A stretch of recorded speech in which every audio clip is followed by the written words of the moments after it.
It is the crew who will be most helpful to you. Thank you.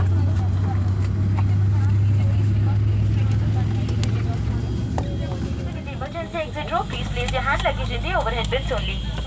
Please note that smoking is prohibited on SpiceJet flights and consumption of alcohol is not